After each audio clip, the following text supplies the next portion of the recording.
silakan Han. Kalau seseorang mahasiswa tahu ada penyalahgunaan dana, misalnya contohnya dana organisasi yang digunakan tidak sesuai dengan proposal yang dia buat, tapi dia hanya diam saja, apakah itu termasuk bersalah, Bu? Terima kasih. Pertanyaan bagus tadi. Secara hukum, kamu tidak terlibat langsung. Mungkin kamu tidak akan dipidana. Namun jika kita lihat dari perspektif etika, bagaimana? Orang tersebut gagal menjadi wadah hukum. Orang tersebut gagal menjadi calon penegak keadilan. Dan itu lebih menyakitkan daripada pasal narkoba.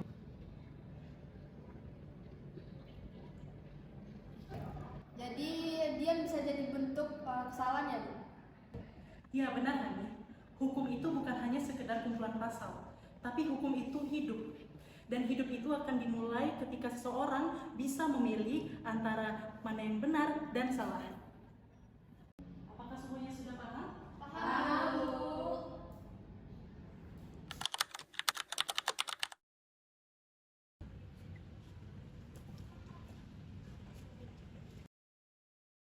Transfer aja langsung, kegiatan itu cuma formalitas, yang penting dana cair dan saya kita aman. Jangan banyak tanya.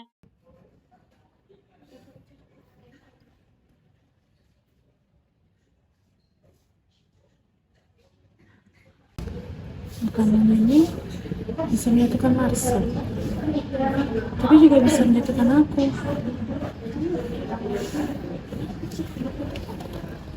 Kalau aku buka, aku bisa dibilang mata-matai, dibilang fitnah, dan bisa mencemari nama baik. Tapi kalau aku tutupi, sama aja aku membenarkan itu.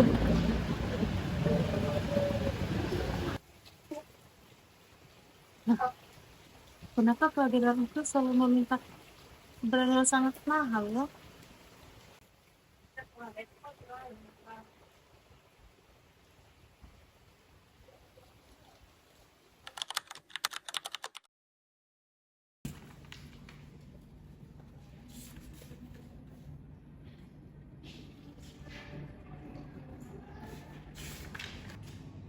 Laporan fiktif selesai. Kita tinggal tunggu dana keuangan keluar.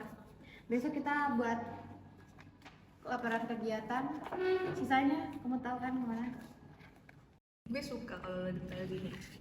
Selama semua kelihatan legal, nggak akan ada yang bisa ngejar. Lagian siapa sih yang mau ribet ngurusin laporan BEM kayak gini? Mahasiswa terlalu sibuk demo. Gak bakal ada yang benar-benar cek keuangan. Kalaupun ada, kita tinggal putar balikan aja narasinya. Tapi lo beneran yakin kan ini nggak bakal bocor? Kalau cuma kita berdua, yang lain loyalitasnya dibeli. Ini yang bikin gue suka.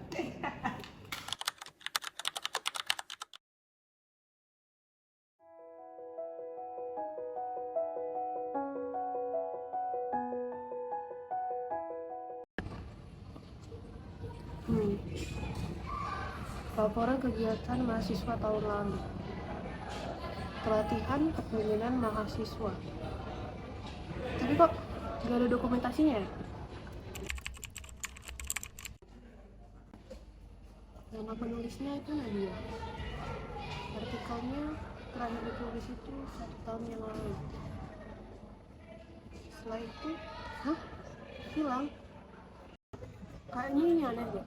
Proposal fiktif, dana cair, tulis kritis yang hilang. Aku harus cari Kak Nadia.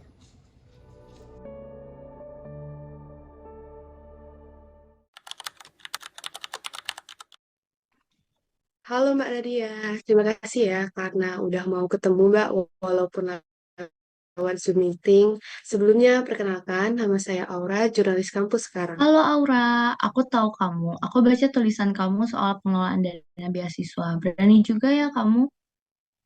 Ya Mbak, jadi saya itu ketemu arsip Mbak soal pungli organisasi. Nah, Aura jadi penasaran nih, kenapa Mbak tiba-tiba berhenti ya Mbak? Ya, waktu aku udah dapat bukti kuat. Sama kayak kamu sekarang. Tapi saat aku mulai publish, aku langsung dipanggil dosen. Nilaiku turun, bahkan sidang skripsiku pun ditunda tanpa alasan. Tekanannya banyak sih Aura waktu itu. Itu gila sih Mbak. Jadi Mbak mundur. Hmm, aku nggak nyerah. Aku cuman terpaksa berhenti. Tapi luka itu nggak hilang, makanya aku jaga jarak. Jadi sekarang ini kan ada orang lain ya Mbak yang mau lanjut. bahkan mungkin lebih dari satu.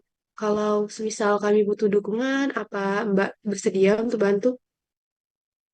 Hmm, berani, tapi syaratnya satu, kalian harus solid. Jangan cuma berani di awal, dan kalau kalian memang serius, aku bakal ikut turun lagi bareng kalian. Tenang, Mbak, kita nggak akan sendiri, Mbak. Kita bakal ubah kampus ini bareng-bareng. Oke, Aura, aku tunggu ya, Aura, kabar baiknya.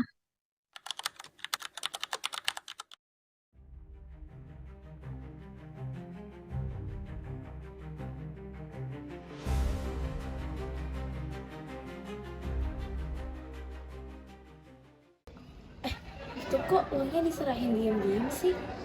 Mencurigakan.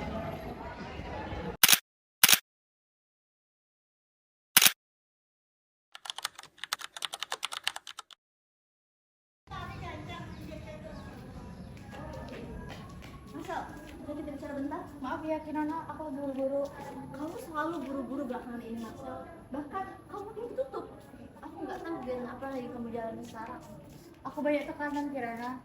Belum ngurusin proposal, koordinasi sama pihak kampus, dan 5 uang sebelumnya dulu. Apa maksudnya Kirana? Aku nggak bodoh Masal.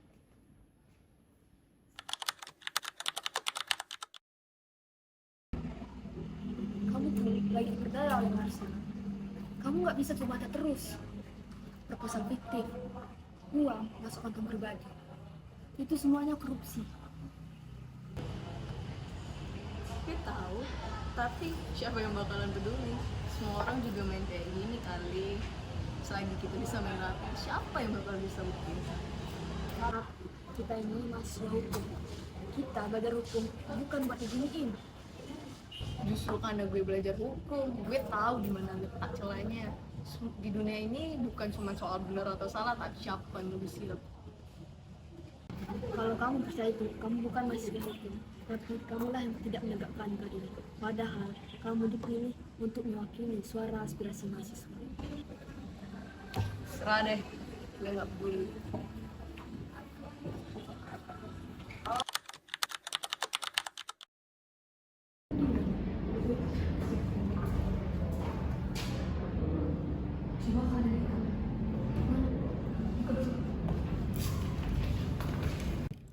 Nih, transfer dana dari rekening kampus.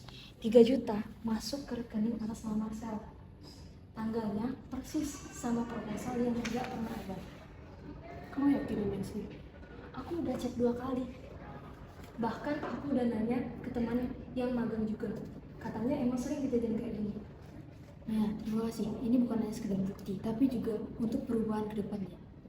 Tapi hati-hati ya. Dulu pernah ada yang coba-coba buka ini. Skripsinya ditahan. Orangnya Mediana.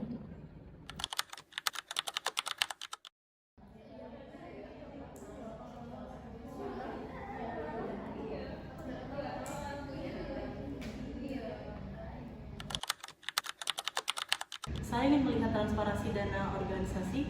Apakah bisa, Marcel? Baik, bisa Bu. Dikarenakan bendahara berhalangan hadir, saya akan mewakilkan beliau. Maaf semuanya, saya izin masuk. Sebelum kita mulai, saya ingin kalian semua mendengarkan sesuatu.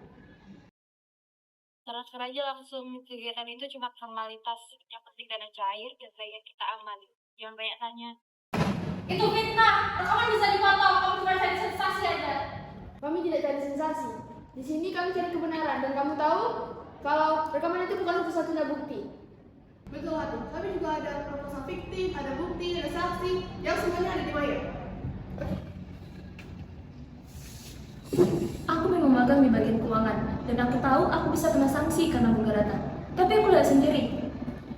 Dana keluar dari kas organisasi dan masuk ke rekening pribadi Marcel. Marcel punya hak untuk buka dana itu. Mungkin tidak secara administratif, tapi secara moral aku nggak tahan untuk pura-pura buta. Aku lebih takut jadi orang yang tahu kebenaran tapi memilih diam. Izinkan, saya juga lihat di bawah tangga waktu itu. Saya lihat Kak Marcel diam-diam menyerahkan amplop kepada mahasiswa baru. Saya memang staf muda di sini, tapi bukan berarti saya diam. Karena kalau saya diam, itu berarti sama saja saya mendukung tindakan Kak Marcel.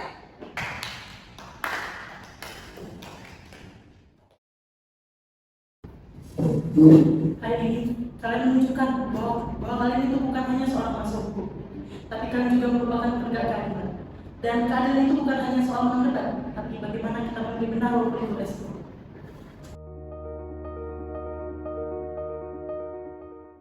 Marcel, habis ini kamu percaya kalau dosen? Baik, Bu. Kami belajar hukum, tapi hari itu kami juga belajar arti keberanian. Kampus bukan ruang aman bagi penyalahguna kuasa, tapi di kampus ini kami menulis pasal keadilan, bukan di buku, tapi di hati kami.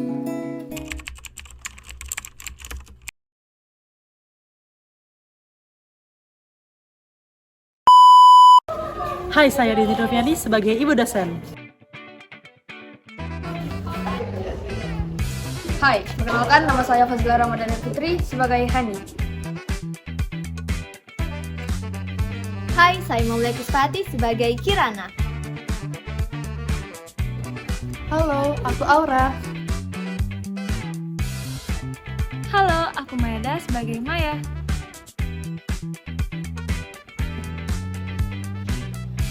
Halo semua, saya Dila sebagai Tara. Hai, aku Hafiza Biatiusna sebagai Iza. Halo, aku Marsa. Aku Chelsea. Halo, aku Najwa sebagai Nadia.